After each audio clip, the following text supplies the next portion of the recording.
You are listening to the Horse Radio Network, part of the Equine Network family. What a beautiful day for horses in the morning. You are listening to the #1 horse podcast in the world. Here is your entertaining look at the horse world and the people in it.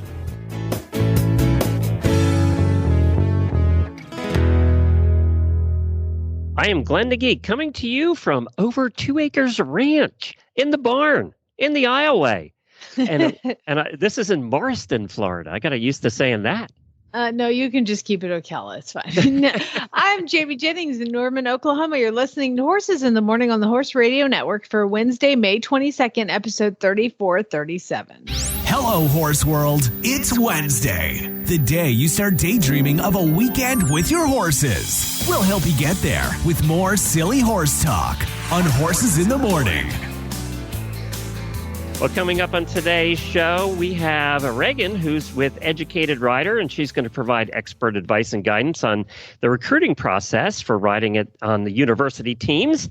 And Dr. Dustin Major gives us the lowdown on colon stones. And apparently some of those can get pretty big. It's called an enterolith. And what is it called? An enterolith. Enterolith. Well, I don't want one. So I'll handle that. I'll handle that one. It's when like, I looked it up, basically like it's a pearl inside an oyster. Yeah, the ones I looked at the pictures of were not pearls. They were not pretty. They are not pearls. No, they were not pretty. That's for sure. And do we have weird news? Yes. And in the post show, I'm gonna give you Julie's. Julie, where are you getting your news from? Good Lord. So I am sitting actually in the aisleway of the barn right now. It's 90 degrees. Fortunately, there's a breeze blowing. You might hear that in the mic. Nothing I can do about it. We had to be here because they called us 2 days ago and said, we're delivering your house. And when they deliver your house, you have to be here. So the half of it showed up yesterday. So right now I'm looking at half a house. The other half is supposed to show up during the show today. So it's a double wide. But like if half shows up and it rains, what happens? They have it completely sealed in plastic. It's like completely sealed. I thought about that too, but they completely seal it. And I got to tell you what, it was an experience because they park on the road and we have a 16-foot gate. This house is 15 foot, half of it's 15 foot wide. So they had 6 inches on each side. And what they do is bobcats are the most amazing pieces of equipment. They have this attachment that hooks to the hitch of the trailer with the bobcat, and they can maneuver that thing, and they got it through that gate with 6 inches on each side. It's amazing. The people that delivered my hay shed, it came as like a shed. I thought it would be in pieces too. And no, it was this whole thing. And within like inches, they were able to put it through the gates and everything. It was incredible. Well, they were the house where it goes. They had to put a pad in yesterday, so they moved a bunch of dirt around. And he did that in about the 10th the time it would have taken me, because I would have been fooling around with the piles the whole day. And when he drove the house up there, he was within 1 inch of where it needed to be. They deliver 100 houses a year. So they get some practice. Yeah, that's all this company does now. And then they're in charge of putting the two halves together and all that stuff, making it all one unit. And then other crews come in and do everything else. But we had to be here because you have to approve where it sits, because once it's set there, that's it. It's done. You're not moving it. So anyway, it's exciting to see it there. We were peeking in the windows this morning, and it comes with the appliances already in it. I guess they're strapped down. They weren't like bouncing around the kitchen. So I guess it's all strapped down. So that's what's happening. So during the show today, I will give you play-by-play if the other half of the house shows up. You're making this whole like building a farm thing seem way too easy. You just called and had a barn delivered, and then you called and had a house delivered. Like, that's not normal. This is so quick and easy the way and I know you've done a lot of paperwork for it. There's been a lot of it hasn't seemed easy from our end. It seems easy from my end. It has not seemed easy from our end, that's for sure.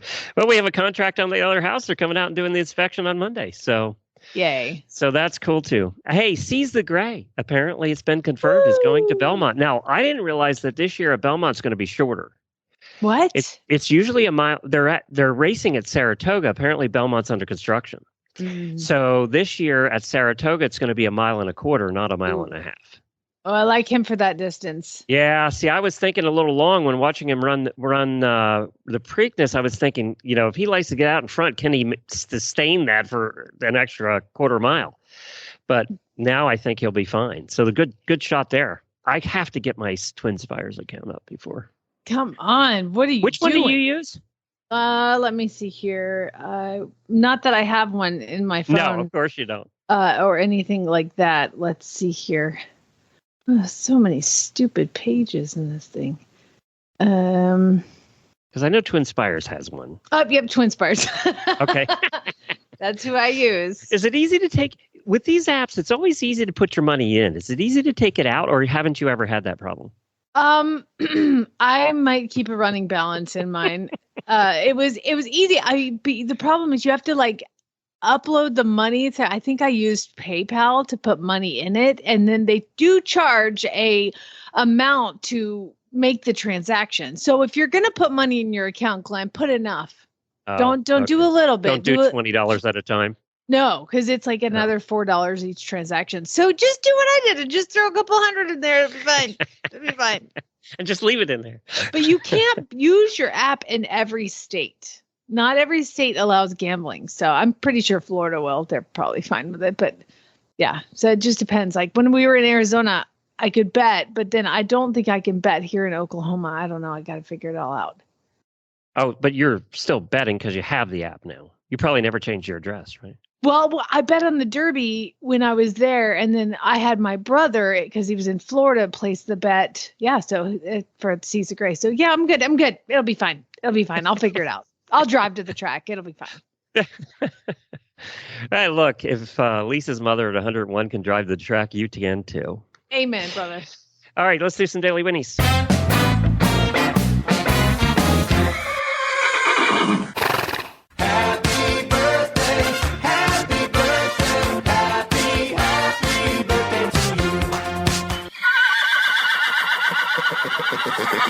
I have a few auditor birthdays today. Carrie O'Hara, Sean Ortiz. Hi, Sean. She was an eventer friend of mine in Arizona. Oh, really? Oh, great.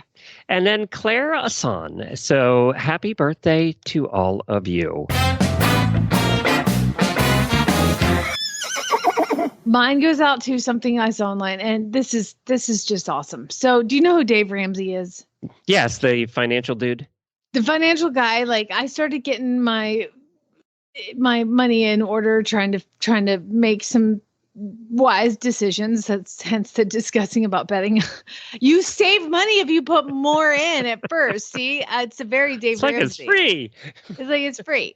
Anyway, so I was looking at this Facebook page, and there was a transcript of his podcast, of his show, and this person said, "Here's the transaction that went with the caller and Dave Ramsey, the financial guy, okay, who will make you pinch every penny. Like he's a financial guy." So, male caller calls in with this question.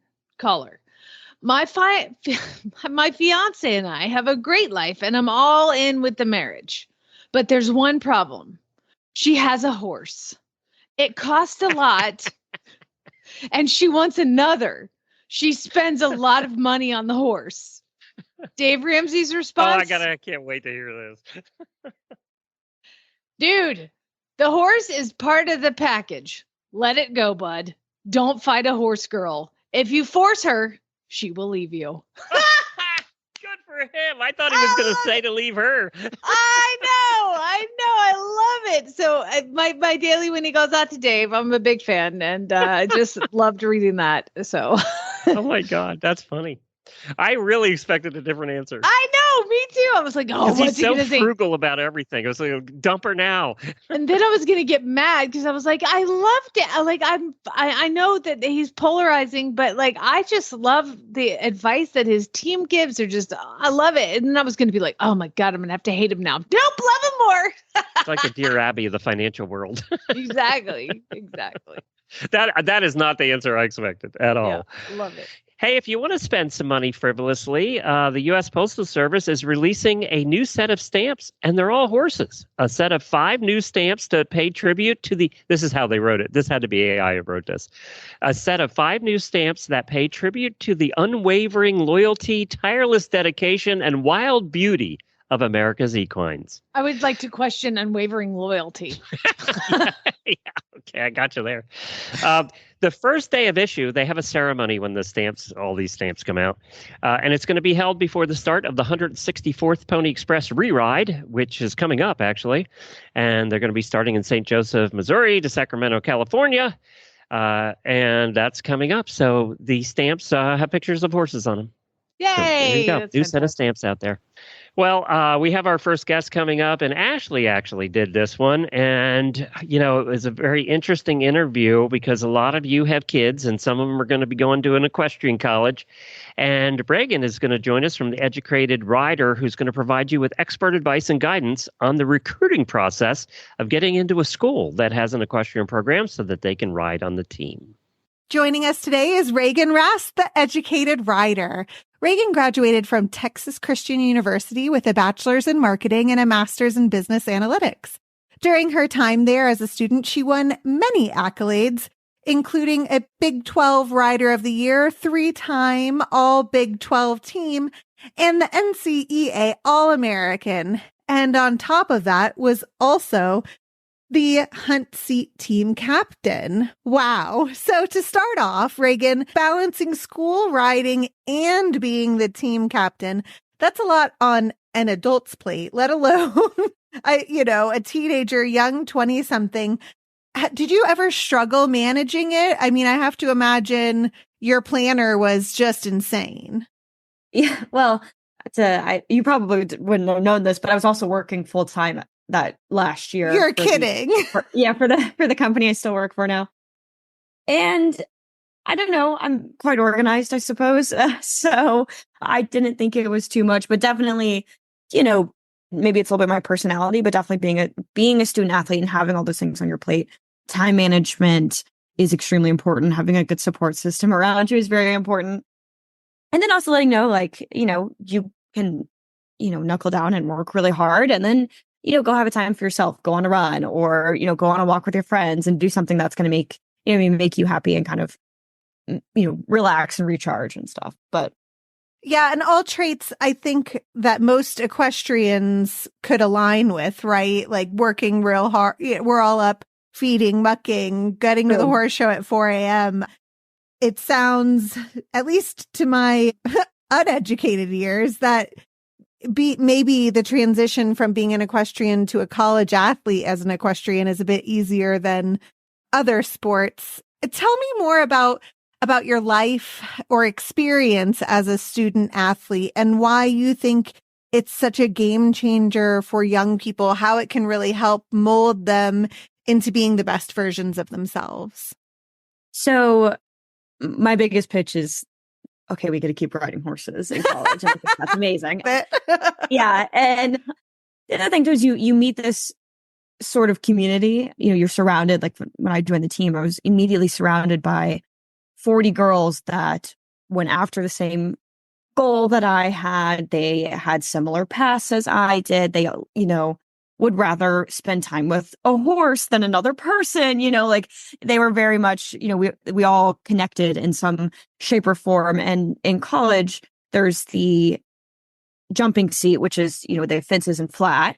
And then there's the Western and it's horsemanship and reining. And so I don't know if I'd ever truly met a Western rider, either reiner or a horsemanship girl until I went to college, and some of my best friends, kind of came out of that. So the people you meet, as well as getting to do what you love, and continuing your passion while obviously getting an education. I mean, higher education is obviously extremely important. And then, like I said earlier, you do have a lot to balance on your plate, and by showing that you are in a team and you can cheer for others, after you graduate college, having that on your resume, student athletes are usually picked first in a job interview because they know that student athletes know how to work well on teams. They have the dedication. They are going to strive to be better versions of themselves because, it's a lot of competitive people don't like to lose, right? So they want to be the best versions of themselves, whether it's, in the arena or in the workplace.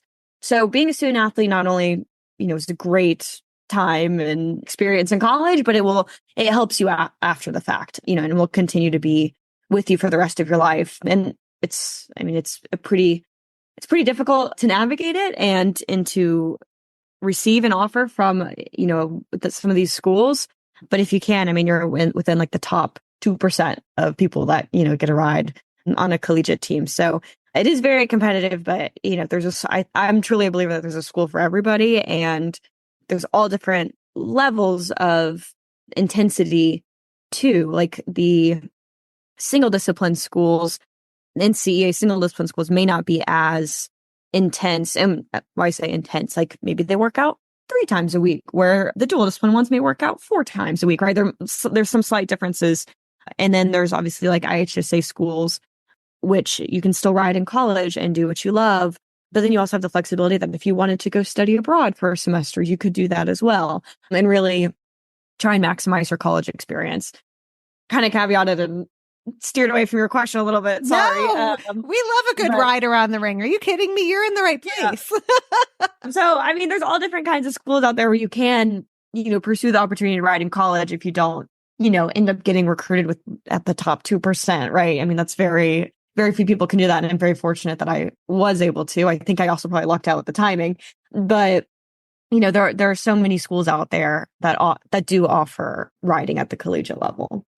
So before we get into the nitty gritty of the really, really cool services that you offer, I wanted to ask you, what words of wisdom do you have for aspiring young riders who are interested in pursuing collegiate level riding?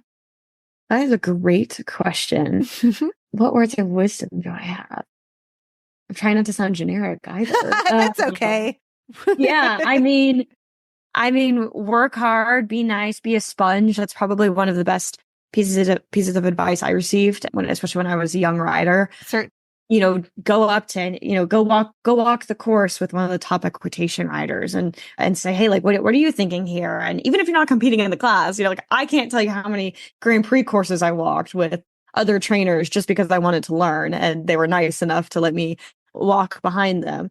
So being a sponge is definitely the best way. And the horse industry is small. People will talk, if you are wanting to be recruited in college, and there's, some trainers that really are impressed with you and your desire to work hard and to learn, they may know a coach and they may call them up, and they may know somebody that knows somebody else. And so I'd say that's probably one of my pieces of advice. Be nice to everybody, work hard, and be a sponge.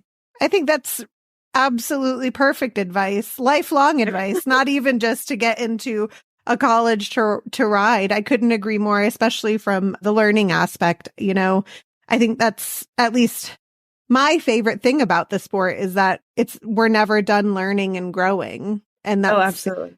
It's a beautiful thing that I don't think exists in many other sports. So moving on to what you do and how cool it is. So I know you have your website, educatedrider.com. Tell us a bit about what you offer there, how people can find you, and, what the perfect person is who should come talk to you.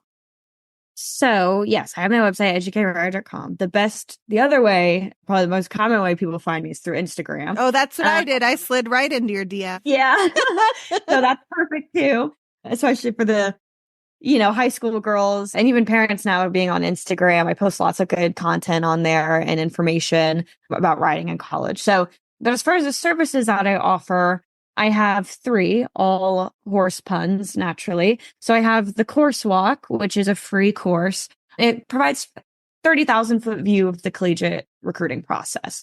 It goes over the 4-year plan, which is, what you should be preparing for freshman, sophomore, junior, and senior year, as well as the difference between NCEA and IHSA.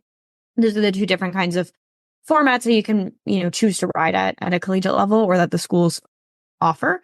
And then other college considerations, like kind of how I talked about earlier, of you want to pick the school that's the right fit for you. So that's free. I also have a couple downloadables, and those are online courses or videos of me explaining everything. The classic package is 15 educational videos, and I spent all last summer videotaping myself, which was so painful. I didn't realize how lopsided my face was going through and editing everything.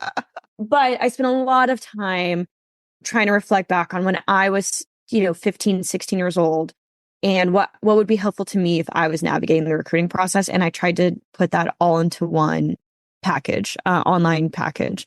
So it walks you through how to create an NCAA ID, how to fill out questionnaires, how to build your own website, how to build your own resume, what an intro email should look like. I have a ton of email templates, camp information, what you should wear. I also interviewed all coaches when I started this, and obviously I still talk to them quite frequently, but I interviewed all coaches and asked them the same, 10 questions. How far was your barn from campus? How many times a week do you practice? How many times a week do you work out?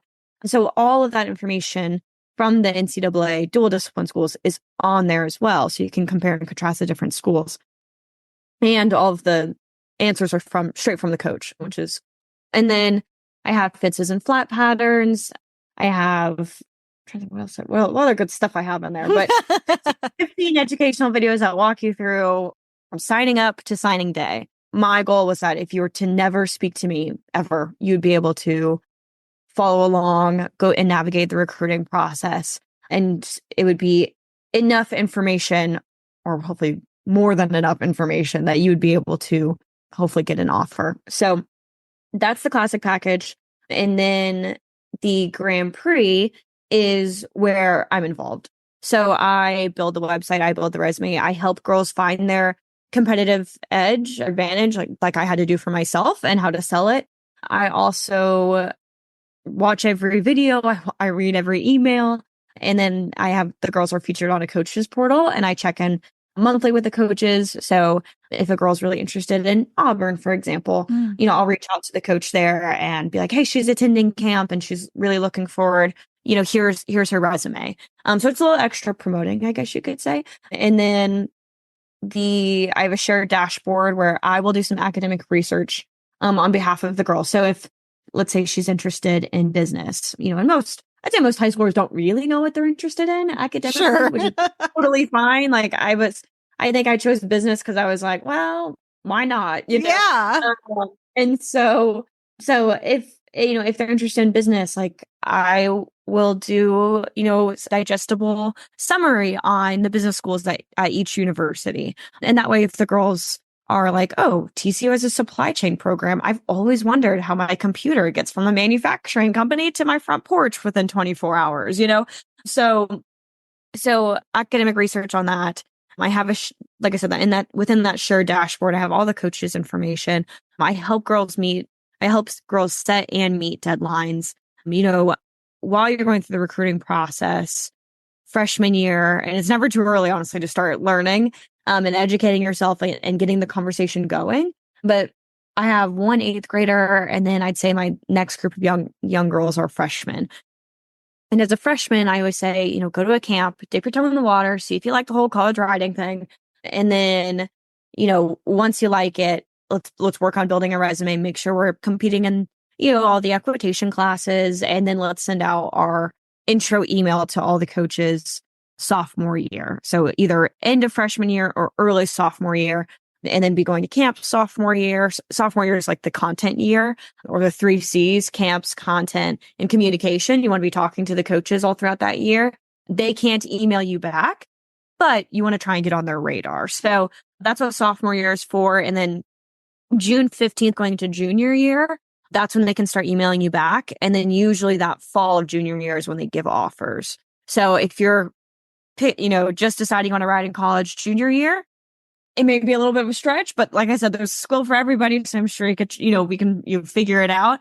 But I would say the majority of the bigger schools, Auburn, TCU, SMU, Georgia, OSU, they have their recruiting class or their top girls picked out, and then maybe their short list finalized by spring of junior year, just to give you kind of an insight on the recruiting timeline there.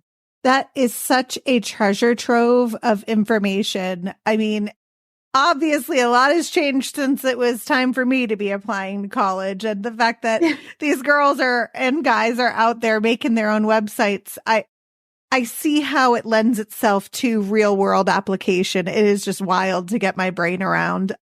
Raegan, I can't thank you enough for taking the time to join us and help educate us on hopefully making more educated riders out there. Yeah, absolutely. Thank you so much for having me. It was a treat. Thank you. Well, head on over to State Line Tack today. You know, it's fly season, and right now at the very top banner, click on that. You'll see that they have all of their fly products listed right now, some on sale. So we got fly masks, we have fly sheets, we have all different. Fly sheets used to be boring. Now that you can get all different colors and all different kinds of patterns on them. There's a weather beaded one here that has popsicles on it. I mean, there's just everything. So head on over right now for your fly sheets, your fly masks, your leg wraps, all of that stuff at statelinetack.com. That's statelinetack.com. This Horse Health Report is brought to you by Daily Dose Equine, non-GMO core nutrition for horses and ponies of all ages. I would like to welcome to the show Dr. Dustin Major from Texas A&M. And hi, Doc. How are you? Doing great. How are y'all?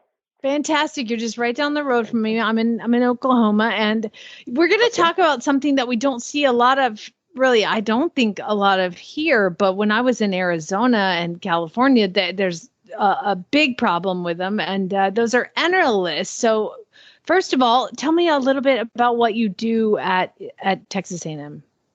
Yeah, absolutely. Well, thanks for having me on, first of all. I've actually listened to y'all's podcast a few times and really enjoyed it. So I'm happy, honored to be on. And okay, so I have to ask him, if you hadn't enjoyed it, would you still have come on? Well, I'm Southern, so I would have told you it was great. And then he would have said, "Bless your heart." So we really don't know if he did enjoy it. He's just being polite at this point. Yeah, the mystery is what's intriguing, right? All right. Well, yeah. So, like I said, I work at Texas A&M University. I'm a clinical assistant professor here in large animal surgery, and my specialty is in equine soft tissue surgery. So that's my primary clinical load here, and then I do a lot of teaching, and then kind of a minimal amount of research. But that's my main gig. So the Texas A&M, your hospital is a teaching hospital. Correct. Yes. Okay. Gotcha. Yeah, we're a 4-year institution with a large teaching hospital, both small and large animal, and then we also have farm animal services and all that kind of stuff as well. Well, start getting all the vets out you can. We need them, certainly. Yeah, it's a big problem it's something we talk about all the time, especially in equine. It's how do we get more students interested, get them into it, and keep them into it, for a career. There's a lot of initiatives going towards that, believe it or not, but it's going to be a long process. Well, we appreciate what you do for sure. And so tell us a little bit about when we're going to talk about enteroliths, and Glenn had no idea what that was. So pretend you're talking to Glenn, who knows nothing about nothing. He doesn't have to pretend he is talking to Pretend it's him asking, what is an enterolith? Yeah, well, Glenn, so enteroliths.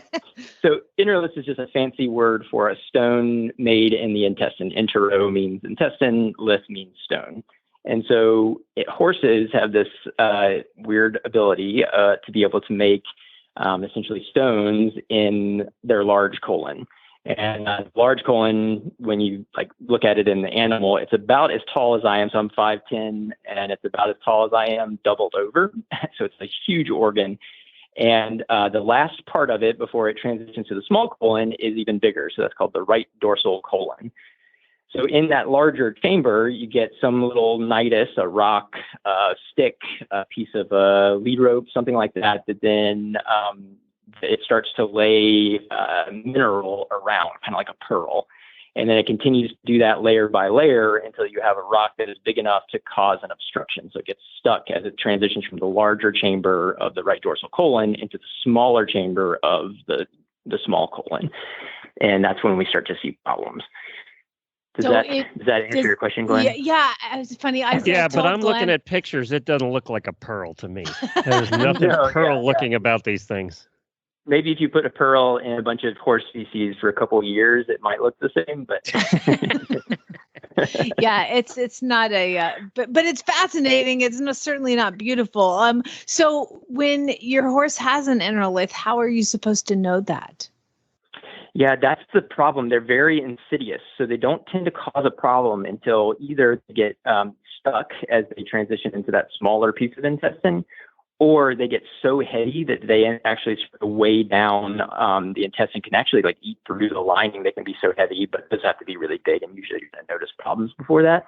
But generally speaking, we only find them when the horse starts to show signs of colic. So then we do our workup and then go through the list of things that we do to work up colic, and then we eventually find them. And generally speaking, the only way to really diagnose them is through abdominal X-rays, which is not something that we commonly do in our workup. Most horse people have had a horse that has colic at some point, right? We come out, we pass a tube, we do a rectal, get some Banamine. Most of the time they get better. These tend to just kind of recur. And then finally we get back into doing X-rays, and then that's when we find the stone.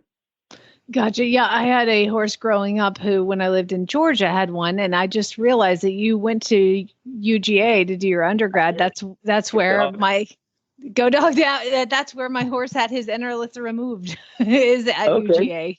Yeah. So wow. That's cool. Pretty small. That's why I said, Glenn, he said, if he doesn't like the podcast, he'll just say, it was great. Bless your heart. See, he's a Georgia boy. That's what we do. Exactly. So tell us all a little bit about where are these the most common? Like what part of the country? It's a great question. So they are higher. We see much higher incidence of them in California and Arizona. Oh. There's a couple of reasons for that, we think. There is a higher, there's a sort of a different mineral content in the soil there, for one. The sand tends to be, and dirt tends to be like a finer grain. And then also there seems to be more calcium in that environment. And so the other thing is, which I'm sure we'll get to, is the prevalence of eating alfalfa is more common out there. And so those are where we tend to see higher incidence of them. The prevalence of, sorry, you broke up for a second there. The prevalence of what? Of the enteroliths. So the prevalence of like these enteroliths is higher in California, Arizona. Gotcha. Yeah, that's why I went toward Alamo Pintado in California, and they have like just shelves of enteroliths that they have removed, and then they're like badges of honors. They've got like little plaques on them. So do you guys have that at Texas A&M as well? We do, yeah. They're not as common here, but we definitely see them. And so, yeah, we've got some of the major players here in like a display case at the front desk for interested parties. I'm going to regret this because I always do. I knew you were going to do it. So what's the biggest one you've ever found? Yeah, so the biggest one I'm picking out is about 20 centimeters, which is about 10 inches.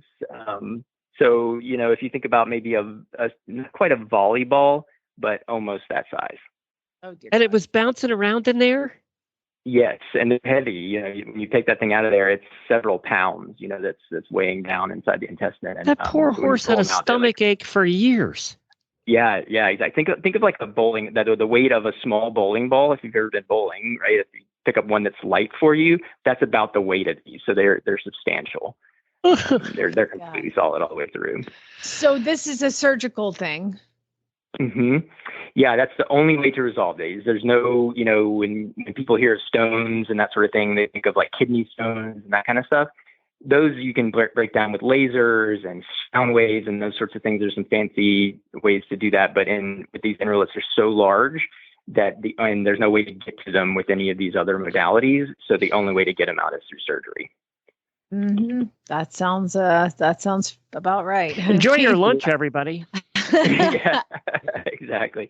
The good news is, though, the prognosis for surgery is actually like excellent. Typically, if they don't have other, you know, pathology that we find when we do our abdominal explore, if we're just taking the stone out and we're able to get it out without any issues, then they typically do quite well afterwards. It doesn't do damage to the lining of the intestine? It can. So some of these really heavy ones, if the horse is colicking for a while and that sort of thing, and it gets in sort of a weird place as it gets stuck there, it can inflame the lining of the intestine and the wall of it, especially where it gets stuck. But generally speaking, once you kind of relieve the obstruction, the intestine actually has a really great ability to kind of bounce back. So it's quick to injury, but it's like reparative mechanisms are always online because it's always got a ton of bacteria that's sort of cycling out and that sort of thing. So that inflammation usually subsides pretty quickly, and they can do well. But there are some rare cases where it can like erode through the wall of the intestine and that sort of thing. So you might find cases that if you were to do a Google search, which I may or may not recommend, but those are by far the outliers, if that makes sense. So is there, because like we're just, constantly every Wednesday when we have health segments, we just basically tell our listeners ways horses try to kill themselves. So is there a way to prevent this? Is there some sort of way to keep them from starting to form a pearl? Yes, there actually is something you can do about it. And it all comes down to dietary management. So at UC Davis, where they see a lot of these enteroliths, because it's so prevalent in California, they found that if you feed more than 50% of your horse's diet as alfalfa, and that's alfalfa hay, pellets, whatever form, then they're at an increased risk of developing these enteroliths because they're high in calcium, the enteroliths, and that comes from the alfalfa, essentially. Yeah. So my time in Arizona, that was kind of one of the big things was like, don't feed your horses more than 50% alfalfa. And I see here all the time here, I'm in Oklahoma now, and people just give so much more alfalfa. Like some horses, like the only roughage that they get. And why would that not matter here, or does it? It does. And so anywhere you are, then the alfalfa, it comes into play. And so whenever I get a horse in that is getting less than 50% of their ration as alfalfa, or if they're not getting any alfalfa, then, the enterolith goes sort of to the bottom of the list. But once you go above that, it's a much higher incidence. And it's, and a lot of our alfalfa and that sort of stuff is grown in the Southwest also. So I think it's probably a little cheaper there. And so that's part of the problem. Mm-hmm. The other thing to think about in our region, I think one of the reasons we see it a little bit more commonly here than we do in Georgia, for example, is we have a lot of our aquifers are limestone. And so our water is all really hard and has tons of calcium in it.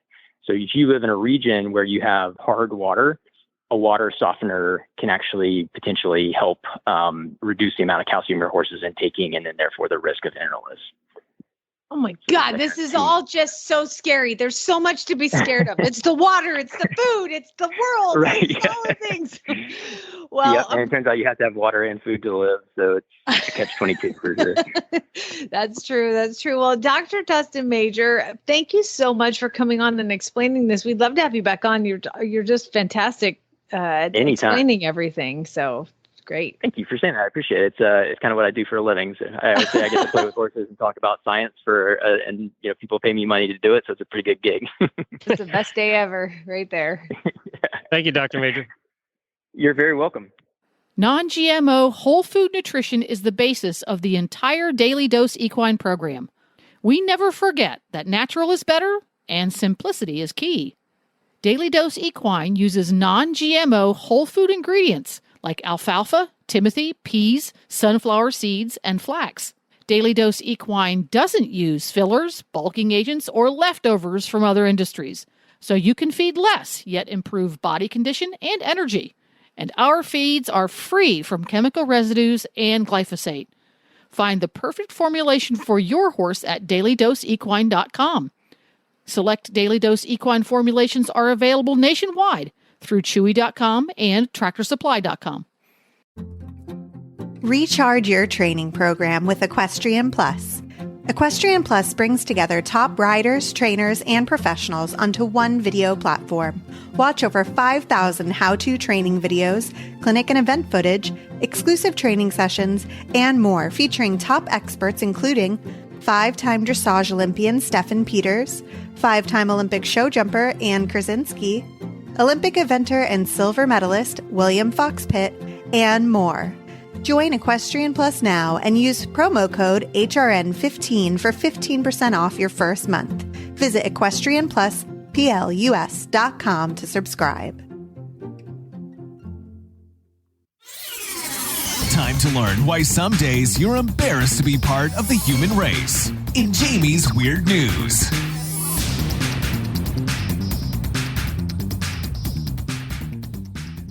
Yes, it's time for weird news. Weird things keep happening, and I would love to thank everybody who continues to send me weird news. If you're looking through the news and you see a story and you're like, that is weird, email it to me, jamie@horseradionetwork.com with weird news in the subject line, just like Julie, Delia, Laureen, Michelle, Aaron, Katie, and Corinna did. So you guys, thank you very much for participating. Like I said, Julie, it's in the post show. It's so that funny. bad, huh? It's just a lot. So let's start. First of all, I wanted to give you guys the zebra update. Do you remember couple weeks ago, I told you the story of the lady who was in Montana and she was driving 4 zebras down the highway, heard a noise, decided to stop and along the road and go to check it. And somehow all the zebras got out and ran away. And it became like this super viral thing. People were hunting the zebra, looking for the zebra, not hunting them. But it was a big viral thing, news crews everywhere. And they finally had to close everything down because they captured 3 of them. But there was one that was out and about and was. There's always one. There's always one. Well, this one they've named Sugar. And so Sugar was on the loose. And I guess they had to close down the whole area because there was so much traffic by car, bikes, foot, everything that it was, the zebra kept running further away. So they ended up having to close Kings County Park to this Snoqualmie Valley Trail, and then just had a couple people that were in there trying to see the zebra, and the whole world is watching. And finally, later that evening, the luck turned because they hired the rodeo cowboy who captured the first 3. They had him come in and they came up with basically it seems like panels, and they put panels almost like you would chase cattle into a trailer. They put panels all the way in to get this zebra into the trailer, and it worked. They got the zebra. Now, great, big deal. Fantastic. I just, you know how I love to hate puns that people write, so like one of the guys, Tim's Cameron, he's like the point of contact. He said, my elementary school mascot back home in Nebraska was a zebra. So I guess I'd been training for this moment all my life. I doubt I'd be able to get my old Zebra Siemens t-shirt over my head now, though, which I thought was pretty funny. But then here comes a police officer. Everyone really, quote, see if you can seamlessly find the puns in this statement from the police captain. Everyone at Rast really earned their stripes on this adventure. Becca, Sam, Cameron, and all the folks working at the call center went above and beyond to help bring Shug and get her safely on her way to her home in Montana. They were the brains of the operation. We're wild about the fantastic way that this story ended. It had a lot of legs in the media. You got to give cops credit. I mean, they have to do something fun. It's a terrible job. I mean, how long did he work on that? Yeah, he typed that, how many? He didn't just roll off his tongue. He actually went out of the way. When you see them sitting alongside the road and you think they're actually catching speeders and they're just sitting there for hours doing nothing, that's what he was doing. That's what they're doing. They're writing all this stuff out. This makes me so happy because I am an avid fan of driving a stick shift. I've just always felt like it was more fun and I paid better attention driving a stick shift. Well, let me tell you a story. Boulder, Colorado. There's a woman and she gets let out of jail. And guess what she's in jail for? Stealing a car. So she posts bail, gets out of jail, but she doesn't have a ride home. So she starts walking home from jail, as you do. You get out of jail, nobody's there to pick you up. What do? You gotta walk. So she starts walking, and she walks down the road until she sees a pickup truck. And she goes over to the pickup truck, and she sees the keys inside. So then she Wait a minute, wasn't she in jail for stealing a car? No, Glenn, she was out of jail for stealing a car. So she walks over to the pickup truck, keys are inside. She's like, I'm going to go ahead and get a ride home. So she jumps in the pickup truck, starts driving. It's a stick shift. So she slow speed police chase in first gear as she's rolling down the road. Turns out she's like, I can't do this. Now, people are starting to notice that the truck is moving. And she decides, I can't drive this thing. So she tucks and rolls, gets out of the truck, and starts to run away. The truck then she's trying to be all sneaky, right? The truck then continues to go forward, hits a fire hydrant, causes like this giant mass of water to shoot up in the air, and now she's arrested again for stealing a car again. And destruction of property. Oh, yeah. And the police social media post stick shift FTW, which they go on to explain means for the win. Stick shift for the win. I have heard stories about how if you have a stick shift now, your chances of getting your car stolen are a lot less. Chad calls it the millennial low jack. Do they still have low jacks? Oh, I'm sure they got all sorts of. Do you remember the thing technology. you used to hear hooked to your steering wheel? What was that called? Was that That was the bar that went across the steering wheel. Yeah. It was bright yellow, remember? So that people would see it when they peeked in the window. It'll come to me. Yeah, that was a big thing. I don't hear about that anymore. Yeah, well, now I remember I did commercials when I worked at All the Hits Q100, and I did commercials for you could put it in your kid's car, and if they drove outside of the area, you could shut their car off. So that's fun. There's a lot more technology nowadays than what's that thing called? I can't remember what it is. It was a bar. It had a little crowbar thing. Openings on. Yeah. You I would say Google it, but you don't want to miss this next story, and I'll tell you what it is. Okay. Okay. So it's a sweet veterinarian. She's 26 years old, her first day on the job, and she's writing this down on Reddit. She says a puppy arrived to the clinic on her first day of the job. The club.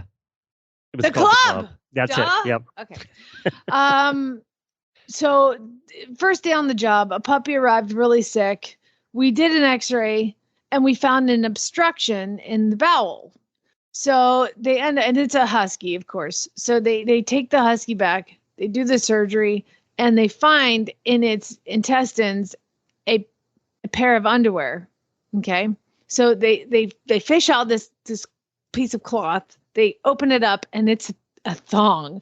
So this dog, husky, had gone in, eaten a thong underwear, and so then they're making jokes about it and all this, and they ate the thong, and then the woman comes in to pick up her dog, and they was like, what happened? It was your thong. It was your thong. And she's like, I don't wear thongs. I don't even own one. Oh no. Calls her husband in the office. You're making this up. I am not making this up. This is in the UK on the Mirror. She says she calls her husband in the office, starts screaming at him. Turns out he's been cheating on her, and it was his mistress's thong, says the veterinarian who took to Reddit to wrote this whole story down. What a horrible way to find out your husband cheated on you, she says. But that's my first day on the job. I hope she divorces him and feels better soon. Yeah. Oh my God. The dog ate the mistress's thong. The dog wanted to out him. Uh-huh. It was intentional. It was intentional. Oh my God. Can you imagine getting busted? That has to be the first and only ever in history. I mean, that's just weird. How about that? And you're the guy whose dog outed him. And then you're going viral. So much for loyalty. They have not said anybody's names in this whole thing. But yeah, basically the article title is "Woman Discovers Her Husband is Cheating on Her After Puppy Swallows His Mistress's Thong." Who got the dog in the divorce? Does it say? It does not say I because doubt this he's gonna just want it. happened, but I'm pretty sure she's going to keep it. Yeah, I doubt he wants it. Oh my God, that's funny. All right. Finally, this one is just weird. I love animal stories. You know, I do. But there's a guy, his name is Clark, and he and his wife got a cat, a kitten, rescued a kitten, and they just fell in love with this cat. They had it for years, 7 years, and then it disappeared. It was gone. And I mean, cats disappear, but they were like devastated, and they were just, I think, her name, I don't know her name. It doesn't really matter. The cat's name is Galena. Okay. So Galena is missing, but Galena is microchipped, fortunately, because 7 days after the cat went missing, she said she was just in tears the whole 7 days. She was just a mess. And she got a phone call. And they live in Utah. And she gets a phone call that their cat has been found in California. How did their cat in 7 days get from Utah to California? Glenn, do you want to take a guess? I'm guessing another FedEx package. Well, turns out Mr. Clark ended up going and buying several pairs of boots from Amazon, tried them on, and then returned the ones that he didn't like.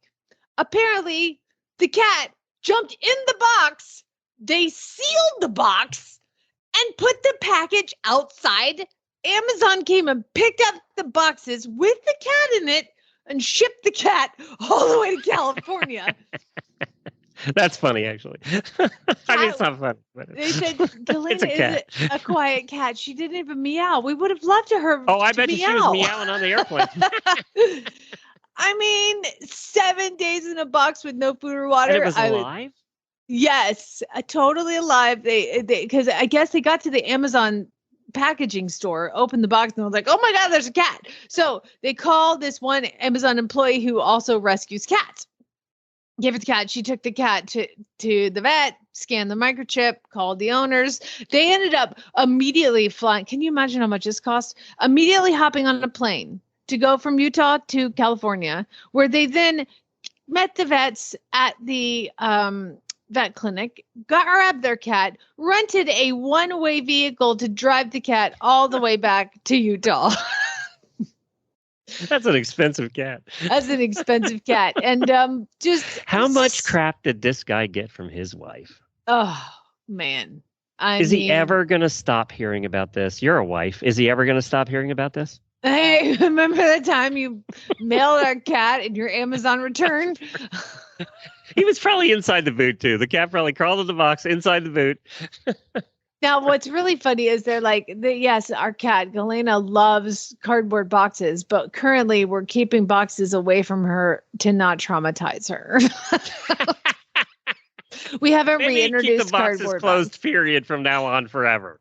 Yeah, I mean, we really don't want to get her to have some post-traumatic stress because of a box in the same room. So we're keeping them. And she does go on to say that I do suggest that everybody microchip your pets and to double check your Amazon boxes before returning them. That's our...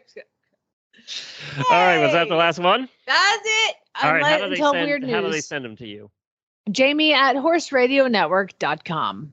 Weird news in the subject line. Weird news in the subject line. Very good. And of course, we still need some ads for really bad ads. I heard a lot of comments about Debbie's accent during really bad ads last week. It's so good. It's so great. She cannot Everybody kept commenting about how it sounds like the upper class Southern accent. Oh man, she can't do a country accent. She does like Scarlett O'Hara kind of accent. Like it is just awesome. It's I give her things to. I'm like, read that, but it's in Alabama, so you're gonna have to do a Southern.